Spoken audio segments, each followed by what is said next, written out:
Welcome back to the channel, everybody. So today I'm going to be tying a pretty simple pattern for you guys, but it is pretty highly effective in tailwaters and anywhere where you have aquatic worms. They call this a blood midge, but it can kind of go for a couple of different things. So one is an aquatic worm that is red in color, and also a midge that they have a different way of processing oxygen, and so they're reddish in color. So I'm going to be using a Temco 2488H and some UTC red thread. We'll start right up here, just a shy teeny tiny bit behind the eye, and I'm going to be using some micro tube. It's clear, and I'm going to start this up near the head, and after I get that first little pinch wrap where I grab it, what I'll do is after my second wrap I'll stretch that tubing back. Now I'm going to keep my pressure on the thread in order to make sure that tube doesn't slide out, but I want to try and make it as thin as possible, and that's why I stretch it. And as you can see, my thread is fairly flat, but I'll make sure that it remains flat by untwisting it. So I'll twist it anti-clockwise, which is to the left for a right hand tire. And then as I get around the bend, if you get a strand that wants to fray on you, you just pluck it out.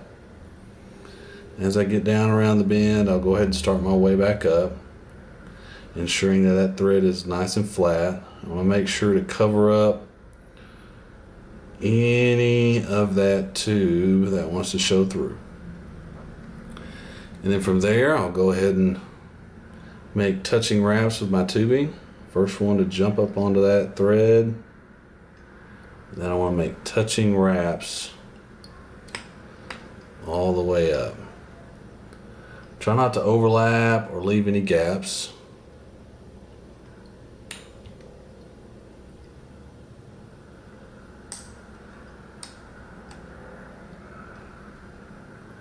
Second I come into that head area, that's when I'll grab it with my thread, tie it off. And I usually do about 5 wraps there just to ensure that that tube's not going to go up underneath that thread whenever I clip it out. I'm going to give it another stretch and trim it off really close. Then I'll go ahead and start my whip finish.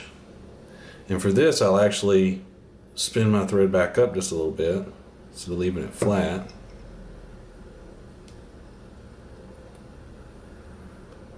And I'll do a back to front. Here's a 3. I'll do another one. And I want to build just a little bit of a head here.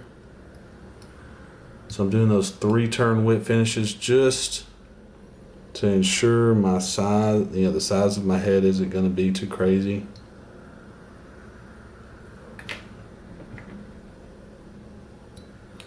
And then nick that out. And then what I'll do is I'll come in with some UV resin.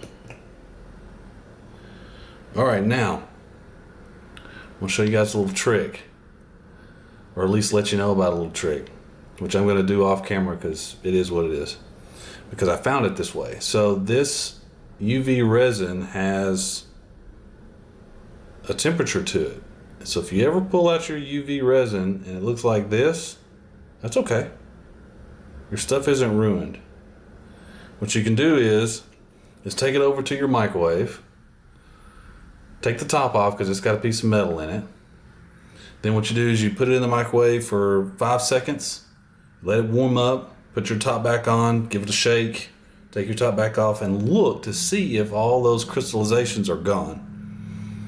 If they're gone, come over and let it work, put it on there, hit it with the light, done.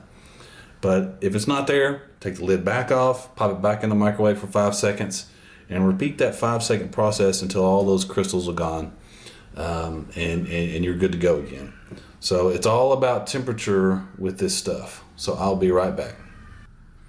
Okay, so I've just completed the microwave process, and you'll see mine took 2 rounds of that 5 seconds. And I just shook it for a few seconds, and there we go. It's all good now. No problem. So from here I'm just gonna paint a little head on the fly.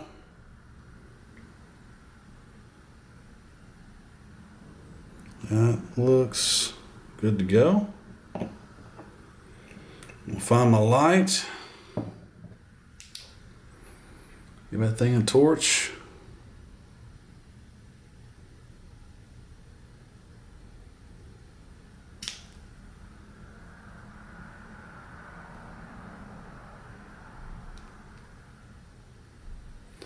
And done.